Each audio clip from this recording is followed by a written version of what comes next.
Assalamualaikum, Shalom, Om Swastiastu, Namo Buddhaya, Salam Kebajikan.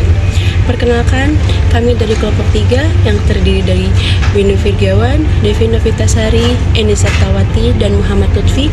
Kami di sini ingin mempresentasikan mengenai implementasi manajemen bisnis, yaitu kunci sukses sebuah perusahaan.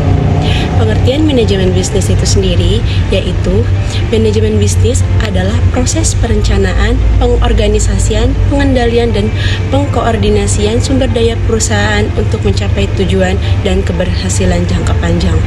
Atau bisa dikatakan secara singkat yaitu manajemen bisnis juga disebut sebagai usaha yang dilakukan untuk mencapai suatu target. Terima kasih. Ya, sekarang kita masuk ke konsep manajemen bisnis. Yang pertama, yaitu visi dan misi suatu perusahaan. Visi dan misi yang jelas membantu memberikan arah dan tujuan perusahaan dalam waktu jangka panjang. Yang kedua, leadership atau pemimpin. Pemimpin yang mampu menginspirasi dan memotivasi karyawan adalah kunci kesuksesan dari suatu perusahaan. Yang ketiga, inovasi dan adaptasi sebuah perusahaan. Inovasi dan adaptasi terhadap perubahan pasar adalah penting dan dalam mempertahankan daya saing dalam dunia perusahaan. Ya, cukup sekian. Implementasi manajemen bisnis.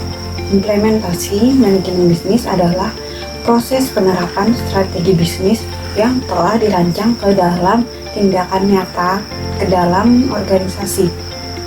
Melibatkan penggunaan sumber daya seperti sistem, budaya, dan orang untuk mencapai tujuan bisnis yang diinginkan.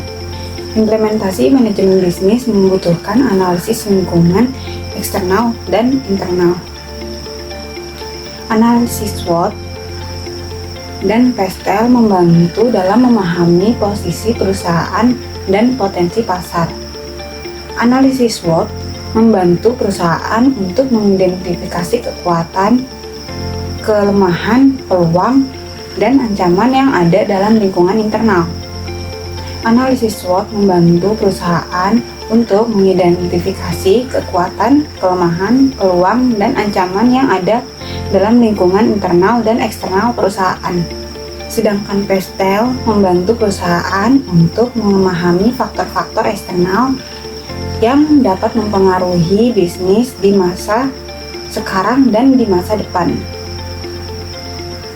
Analisis ini menilai faktor politik, ekonomi, sosial, teknologi, hukum, dan lingkungan yang dapat mempengaruhi bisnis perusahaan. Yang kedua, penetapan strategi. Dalam tahap ini, strategi bisnis dan tujuan jangka panjang perusahaan dapat diterapkan. Strategi bisnis dan tujuan jangka panjang perusahaan dapat membantu perusahaan untuk mencapai keberhasilan dan keuntungan yang maksimal. 3. Pengorganisasian tim. Tim yang kuat dan terkoordinasi adalah kunci dalam implementasi manajemen bisnis. Keberhasilan implementasi manajemen bisnis sangat bergantung pada kemampuan tim dalam bekerja secara sinergis dan terkoordinasi. Sebuah tim yang kuat dan terkoordinasi mampu menjalankan strategi bisnis dengan efektif, mengatasi tantangan, dan memanfaatkan peluang yang ada. Yang keempat, ada pemantauan dan evaluasi. Pemantauan dan evaluasi rutin membantu perusahaan mengidentifikasi masalah dan mengambil tindakan perbaikan. Pengawasan yang dilakukan secara terus-menerus memungkinkan perusahaan untuk membantu kinerja dan aktivitas operasional mereka, sehingga masalah dapat diidentifikasi lebih awal dan tindakan perbaikan dapat diambil dengan segera. Evaluasi rutin juga memungkinkan perusahaan untuk mengevaluasi pencapaian tujuan mereka dan mengidentifikasi area di mana perbaikan yang diperlukan. Dengan demikian, pengawasan dan evaluasi rutin membantu perusahaan untuk memastikan bahwa operasional mereka berjalan dengan efisien dan efektif, serta memungkinkan mereka untuk terus meningkatkan kinerja mereka. Berikut ini perusahaan yang berhasil dalam mengimplementasikan manajemen bisnis. Apple berhasil berkat fokus pada inovasi produk dan pengalaman pelanggan yang tak tertandingi. Apple sangat terkenal dengan inovasi produk yang berkelanjutan, seperti iPhone, iPad, dan MacBook, yang menjadi produk-produk yang unik dan menarik banyak pengguna. Inovasi produk memungkinkan Apple menjaga daya saing dan menciptakan keunggulan yang kompetitif di pasar. Apple juga memperhatikan pentingnya pengalaman pelanggan dan menginvestasikan dalam program yang meningkatkan kepuasan pelanggan, seperti Apple Care Plus dan Apple Trade-in.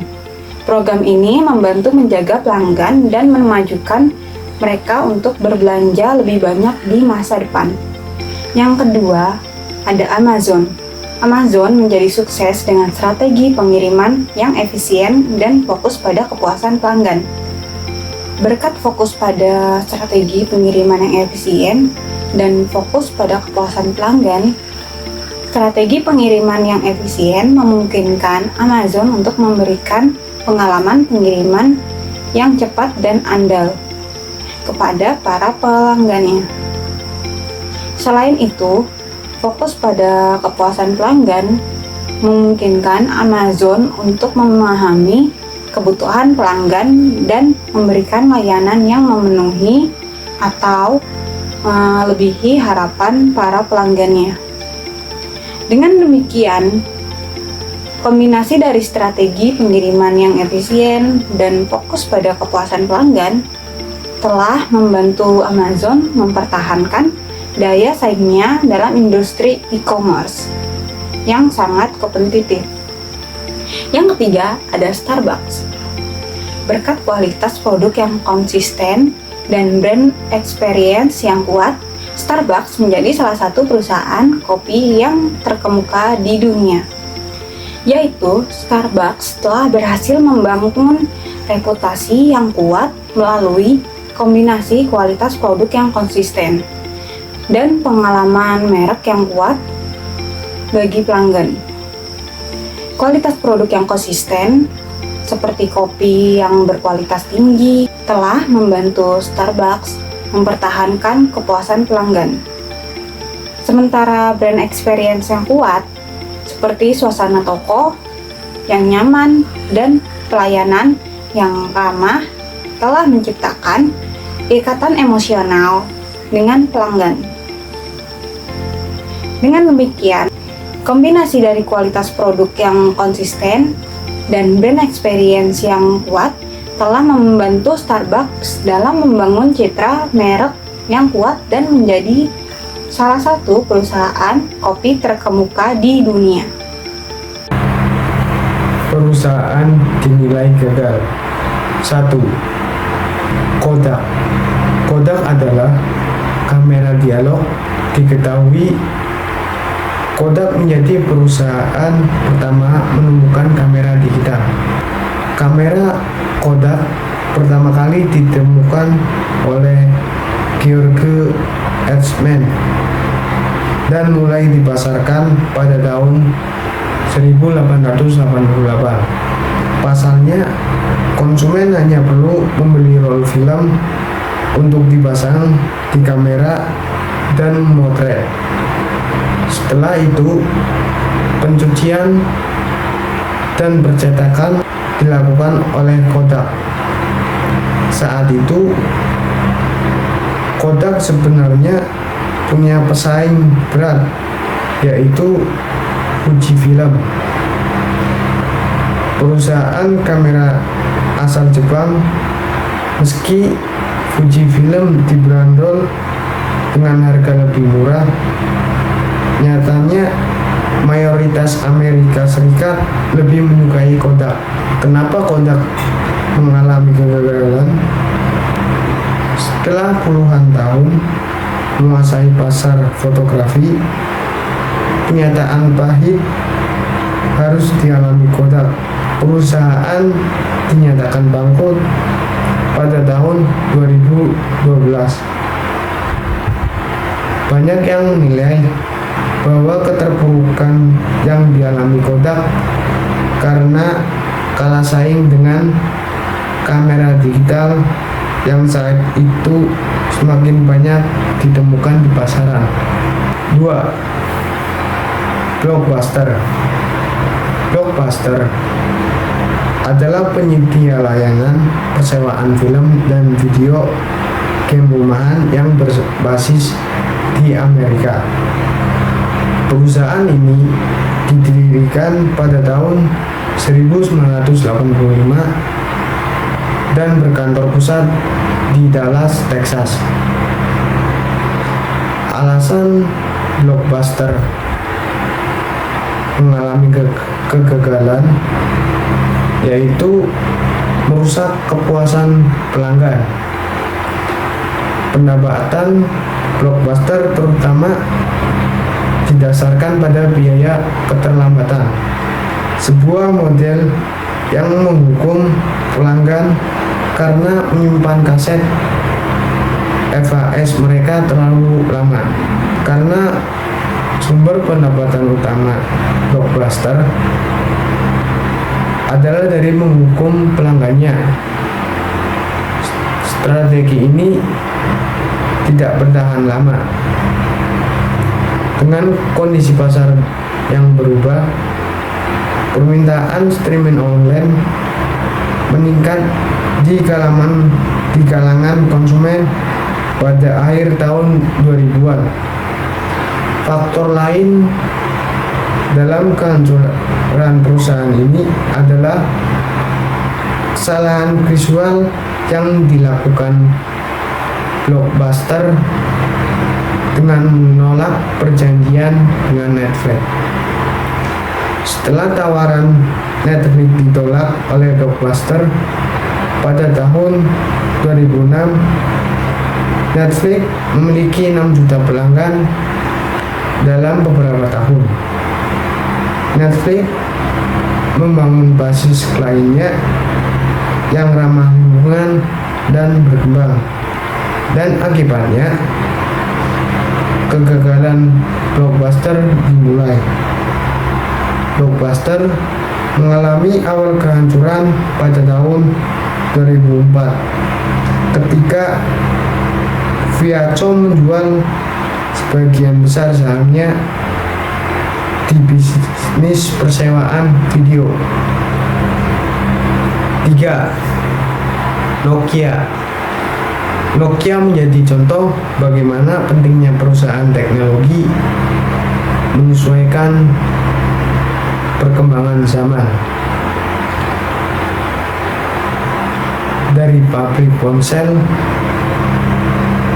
yang nomor satu dunia seolah tidak bisa tergeser, Nokia hancur dengan kehadiran iPhone serta sistem Android yang baru. Penyebab Nokia bangkrut yaitu 1. Lambat bergerak, di mana sistem operasi Symbian merupakan OS tertutup yang membuat Nokia besar, tapi OS itu tidak bersaing dengan Android yang lebih canggih. Nokia juga ngotot mempertahankan OS tersebut karena eksklusivitas. 2. Tidak peduli konsumen. Seiring kehadiran Android, platform Symbian sudah tidak lagi menarik perhatian konsumen karena terlihat lebih kuno, lebih berat, dan ketinggalan zaman. Tapi Nokia tidak peduli itu, tetap menjajalkan ponsel dengan Symbian ke konsumen mereka. 3. Tidak mau inovasi. Nokia merasa langkah dan usaha mereka selalu berhasil. Mereka puas dengan keberhasilan yang sudah dimiliki. Namun,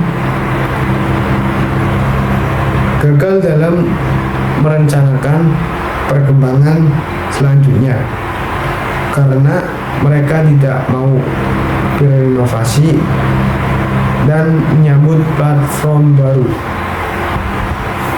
4. Terlalu fokus di hardware. Nokia terkenal dengan kualitas perangkat kerasnya, tapi tidak terlalu memperhatikan jajaran perangkat lunaknya. Padahal software sama pentingnya dengan hardware. Terima kasih. Saya akan menjelaskan tentang tantangan dalam implementasi manajemen bisnis. Yang pertama adalah perubahan budaya organisasi. Manajemen puncak suatu organisasi seringkali mencoba membawa perubahan budaya seni demi kebaikan. Dan meskipun mereka bermaksud agar perubahan tersebut berjalan lancar, namun seringkali hal tersebut tidak terjadi. Perubahan budaya tidaklah mudah dan bisa lebih banyak merugikan daripada membawa manfaat jika tidak diterapkan dengan benar. Para pemimpin perlu memahami bahwa orang-orang dalam organisasilah yang akan menerapkan perubahan. Dan oleh karena itu, mereka harus ikut serta dalam perubahan itu. Berikut adalah beberapa alasan yang mungkin membuat perubahan organisasi tampak menantang. Pertama, tujuan perubahan tidak jelas bagi karyawan. Kedua, proses perubahan yang tidak jelas. Ketiga, perubahan yang drastis. Keempat, kurangnya komunikasi dan pelatihan. 5. Kurangnya umpan balik. Dan yang keenam, kurangnya penguatan. Yang kedua, ketidakpastian ekonomi. Ketidakpastian ekonomi adalah keniscayaan yang dapat mempengaruhi perusahaan dari berbagai sektor. Dalam dunia yang terus berubah dengan cepat, bisnis harus bisa mengevaluasi, menyesuaikan, dan menciptakan strategi yang dapat mengatasi tantangan yang muncul. Ketidakpastian ekonomi merujuk pada kurangnya kejelasan atau prediktabilitas tentang arah ekonomi di masa depan. Faktor-faktor seperti perubahan suku bunga, kondisi politik, atau bahkan krisis global dapat menciptakan ketidakpastian yang signifikan. Ketidakpastian ekonomi bukanlah hambatan yang mutlak, tetapi juga dapat menjadi titik awal membaca perubahan pasar dengan cepat, beradaptasi, dan melihat peluang di tengah ketidakpastian adalah yang memiliki daya tahan dan kemampuan untuk berkembang di berbagai kondisi ekonomi. Dan yang terakhir, pengelolaan perubahan. Perubahan merupakan hal yang pasti. Organisasi perlu beradaptasi dengan setiap perubahan lingkungan agar dapat bertahan dan memenangkan kompetisi bisnis. Banyak tantangan yang dihadapi organisasi ketika menerapkan suatu perubahan, baik dari faktor internal maupun eksternal. Tantangan tersebut apabila tidak diatasi dengan baik akan mempengaruhi efektivitas proses perubahan yang mengakibatkan hasil perubahan tidak tercapai secara optimal. Oleh karena itu, organisasi memerlukan strategi yang tepat meliputi tujuan, langkah perubahan, dan juga penerapannya agar proses berjalan sistematis dan dapat diterima secara positif. Beberapa hal utama yang perlu diperhatikan dalam mengelola perubahan. 1. Identifikasi perubahan. 2. Penetapan strategi perubahan yang tepat. Ketiga, pengelolaan SDM yang tepat dan fokus mendukung perubahan. Keempat, konsistensi dalam proses perubahan.